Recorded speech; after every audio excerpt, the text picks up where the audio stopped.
In this clip, Timothy Alberino tells Joe the craziest story about the Kandahar Giant of Afghanistan. Check it out. Kind of hilarious.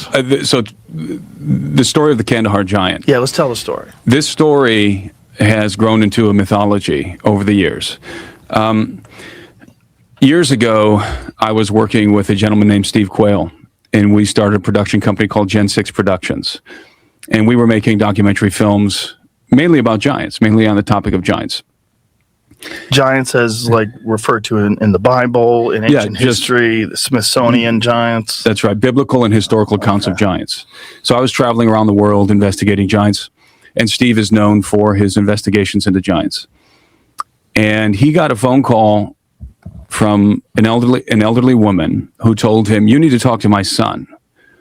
My son has a story he needs to tell you." And she had to convince her son to talk to Steve, and ultimately he did. And he was active duty. He was a C-130 pilot, active duty. He actually went on coast to coast with Steve. They went on coast to coast together, and he related his story, I believe, with George Norrie, him, Steve, and George. I love coast to coast. And then later on, we flew him into Bozeman, Montana to put him in our documentary film that we were making. And he wanted to be filmed in silhouette. He did not want his face out there, even though he knew that they're going to be able to mark him just by his voice. So he flies into Bozeman. We meet with him. He shows us his credentials. He was active duty C-130. And then he told us the following story, among many other things that he told us. He said back in 2005, he was deployed in Afghanistan and Iraq running missions as a C-130 cargo pilot. And oftentimes they would have him fly into Bagram Airfield. And these were routine missions. And so on one of these missions, he's flying into Bagram. But this time when he landed, he was met, as soon as he deplaned, he was met on the tarmac by some individuals that he describes as the babysitters. He calls them the babysitters. He thinks they were either Army intelligence or Air Force intelligence guys, and they didn't tell him. But this was different because when he disembarked, they told him, no photos, no mention of this ever, this never happened. So he knew that whatever was about to happen was top secret. And he had flown classified missions before, usually retrieving Taliban guys, what he described as high-valued assets. But this was different because there were intelligence guys on the tarmac waiting for something. What's up, everyone? You watch your own air Nick Driver podcast here on YouTube. Please like, comment, subscribe, ring that notification bell, and you'll be notified of all my upcoming video releases. And it turns out what they were waiting for was the cargo that was being delivered on a forklift to the C-130. And the pilot says that the first thing that struck him as this cargo was moving toward him and his crew was the odor. He said it smelled like musk, BO, and death. And it was extremely pungent. And when the cargo arrived, it was on an air cargo pallet, which is 7x9. And he could see that there was a person on the pallet in the fetal position. And this individual was so large that his hands and his feet and part of his head were hanging off the pallet. OMG, you were so big. And he and his loadmaster, and there were some Marines who accompanied the pallet, who accompanied this cargo. Huge load.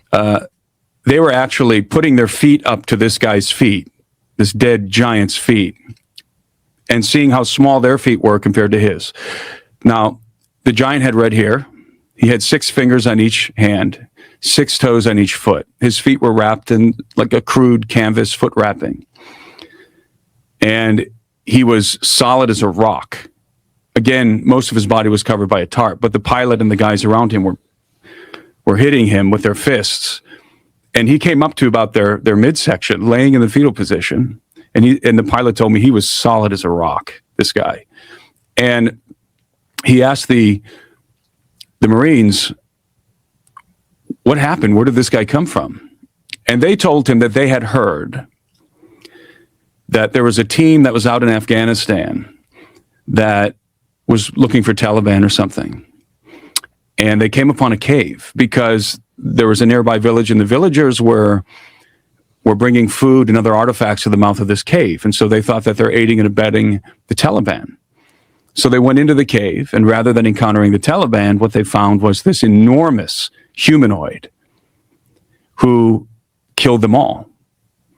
And then, according to these soldiers, they deployed another team to go look for that team. And when they found the cave, they found the traces of that other team. They were ready. They were prepared. And they were able to kill the giant. In fact, the soldiers told the pilot that the giant was eating on members of the team who had killed previously. But these new guys, they took him down, and then they had a transport helicopter come in and airlift him to Bagram. Did you ever try to find records of who was there and what casualties that were reported, deaths that were reported? It's very difficult. The Pentagon actually released a statement some years ago, which was bizarre to me. Basically saying, in paraphrasing, the Kandahar Giant incident never happened. There was never a giant that was killed in Afghanistan. The Pentagon. Yeah, it was a representative. It was like a spokesman from the Pentagon or something, or a release from the Pentagon. Is this available online? Yeah, they actually felt the need to debunk this. That's hilarious. Now that gets me sketchy. Well, I believed the pilot because he was a very credible guy. He didn't want his name out there. He didn't want fame or notoriety. He was very nervous. He thought there's a good chance that they're going to recognize me by my voice. He was on Coast to Coast AM, and then he's on in our documentary. There's a good chance I'm going to get recognized, and there's going to be some reprisal. He was nervous. Now, they weighed the giant before they loaded him on the C-130, because they have to load everything that goes onto the C-130. The loadmaster weighed him. He weighed 1,100 pounds. And they estimated his height at 10 to 12 feet tall. Oh, my God. And so they loaded him onto the C-130, and then they flew him to Qatar. And then they unloaded the cargo in Qatar. And our pilot told me he heard through the grapevine that the body ended up at Wright-Patterson Air Force Base. He said, I don't know. That's just what I heard. So this is a firsthand account from the C-130 pilot who flew the body himself from Bagram Airfield to Qatar. Why does all the weird shit go to Wright-Patterson? That's a good question. Because that's where the weird shit goes. Right. This is a section basically out of that gentleman's book. He has a book called Birthright. It covers a much, I guess you would say, a lot broader information than it does just in this video when it comes to the Kandahar Giant. I thought this was interesting today. I want to get a Sawyer's take on this. And, and I got a couple questions too about this. This is the type of stuff that makes my brain go, woo, because it's very easy to go down a rabbit hole. And it's very easy to say, hey, something doesn't exist because I've never seen it. And something doesn't exist because as many cameras as we have, no one's ever taken a picture of it. Well, you know what? The majority of people in the world probably don't venture into these landscapes where people are seeing these certain type of things. Like the average person knows a coyote exists, but will never see a coyote because you don't go in the woods at night. But you know that a coyote exists. I'm not saying either here or there with this. I just thought it was an interesting video. Let's start it off, man. Sawyer, let's start it off, man. You are let's get it. I know you're going to be like, I know you're going to give us a take, man. Let's get it. Well, all I know is considering the area that this is South Central Afghanistan. It's the central of it's the founding point of let's just say a lot of religious ideology in the Middle East. All of it more modern ideology than probably I would believe in. but I'm looking at now. Granted, this this is a wild story. It is a wild story, and there's not much to be found on it. Of course, this is something that's been propagated through the internet a lot here lately. But I do know personally that this sounds like a lot about this sounds like it's a story like that's trying to reference Nephilim or the children of the Nephilim, or rather the Nephilim are the children. The Nephilim would be the angels that actually came down. And the Nephilim, forgive me if I'm saying this word wrong, but these were, for anybody watching this, the Nephilim were a giant race that were in the Bible before before what? I'm gonna. Go ahead. The giant part of it is a bit more of a recent kind of reformation of scripture. In the Eastern Orthodox Church, it's a common belief. I don't even know so much what I don't know. My parish hasn't really gotten into this, at least not of yet. But from my understanding, it's an Eastern Orthodox perspective that the Nephilim, so ending in in, were the angels that were fallen, and the Nephilim were the men that were fallen upon. Just if we break down with the actual words. Okay, and I'm gonna interject here just so we have two viewpoints here for anybody watching. The Nephilim, for me, I grew up Southern Baptist. I consider myself more just a Christian. I'm still, as I'm going throughout my life, still searching, trying to figure out I believe in Jesus. But this stuff is some of the stuff that's in the weeds for a lot of us. But for me personally, the Nephilim was a giant race that was basically wiped out during the flood. So but go ahead. But that's no. Well, just to expand on what you're saying, and the Nephilim from the Southern Baptist perspective, which sure. I come from, so that there's some personal relevance here to this. It was my common understanding that the Nephilim were the children of angels and humans. And that's something that I've recently learned to be more of a modern reformation of it. Okay. It's also my understanding, this is just from an Eastern Orthodox perspective, that these angels that were fallen, or rather these demons that came to humanity, bestowed these children that these angels gave humanity were not really human children. They were more or less gifts. And to get into this, and I do want to interject here real quick. Correct me if I'm wrong. Sorry, correct me if I'm wrong. But, okay, so demons within, I don't know about the Eastern Orthodox. You know more about that. To me, that's more your lane. In the Southern Baptist version of this, the Nephilim were basically the offspring of fallen angels. You could call them demons. Fallen angels who had sex with or had intercourse with human women. Oh yeah. Yeah, that's the viewpoint. Are we on the same page there? Yeah, that is the viewpoint from the Southern Baptist. The only thing I'd have to say about that is angels don't have physical bodies. Neither do demons. They're not physical beings. So the actual offspring part, I question heavily based on my faith. But we have a lot of the Eastern Orthodox does have still an answer for that these children or gifts that were bestowed upon humanity were actually things like fire, certain weaponry, even things like makeup and cooking and herbal techniques.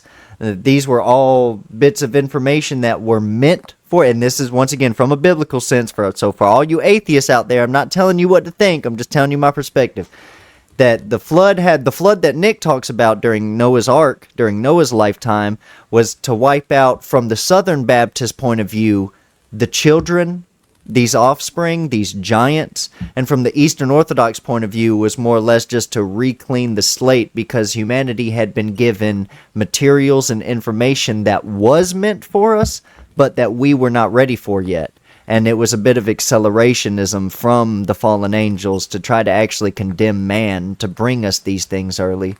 God had other plans. But from Nick's perspective, it's easy to tie this story together to stories of the Nephilim and Nephilim, because you hear about these giants, but let's look at folklore of that specific area. The regional Middle Easterners have actually generated legends about demons or wild mountain men ever since almost the conception of religion itself. They've come up with things like the just ages old folklore. But it seems that mainly what this story is borrowing from is a little bit of that folklore and some insinuation of Nephilim. Which, I mean, I don't know, it takes a very specific ideology to believe that Nephilim were giants that were offspring of physical embodiments of angels that then had sex with people. And it takes a really specific mindset to think that that's it. I think that this is just a bit of regional folklore. I think me and you should go just ham one day on craziness when it comes to this type of stuff. You know, cause me and you could go off on a tangent on that. I mean, it would look like spaghetti in a bowl if we were like trying to tie ideas together. Well, really, and it does. I can tell you one thing: we would tie everything back to religion or spirituality, because even though there's a heavy regional folklore essence about this story, there's still some relevancy when it comes to this specifically. There's some biblical relevancy, and specifically in the area, you'll find relevancy to folklore legends that hold relevancy to Islam and their Quran, or relevancy to Judaism and their Torah. I mean, it's all regional. Like here in America, you know, we got Bigfoot. Well, you know, and I'm gonna tell you something. And I was gonna bring this up next. It's funny you said that. But I was actually going to bring up the idea of Bigfoot, because Bigfoot is technically a giant, right? And he would fall into the same height category as this Afghanistan giant, because I clearly can't say that city. So Kandahar. There we go. Thank you. So, the Kandahar Giant and Bigfoot. And I'm going to tell you something I heard when they said, oh, he smelled of death. He smelled of blood. If you hear people talking, and crazy enough, this is not the first time I've talked about Bigfoot on this channel, but if you think about it, think of the stories some people talk about, and not to get too ancient aliens here, but, it wasn't aliens, but it was aliens. But, when it comes down to Bigfoot, a lot of people that say that they have experienced that smelled like sulfur. Yes, sulfur specifically. They said it almost. What does sulfur smell like to you? Well, to me, sulfur just smells like, oh, the air is on fire. But it could smell like death to a lot of people. Yeah, well, I mean, yeah, death has a. Well, it depends on what you're smelling. If you're walking through the desert and you smell that, you're gonna be like, oh, now that, yeah, like a hot, steamy death. That it smells specifically. It smells spicy. It's the only way that I can describe it. It literally just smells like your nose hairs have been aflamed with acid. It's the most intruding smell. It's smelling something that's been gone for a while, and then it's sitting in the hot, steamy sun. Living in South Carolina, deal with a lot of that. You know all about that. Yeah, I know all about stuff being dead outside for days and just stinking up the air. I mean, and we're talking about the Middle East. This isn't necessarily a cold region. That's and an old area, very old area. A very old, very hot. It would give off some wicked. It would definitely inflame some of the senses. If you smelled that whatever you smell, it would be magnified due to the heat, due to even possible humidity. But yeah, that region of the world, it's not known for being lackluster in folklore, and also from nasty smells. So that's right. What's up, everyone? You watch your own air with Nick Driver podcast here on YouTube. Please like, comment, subscribe, ring that notification bell, and you'll be notified of all my upcoming video releases.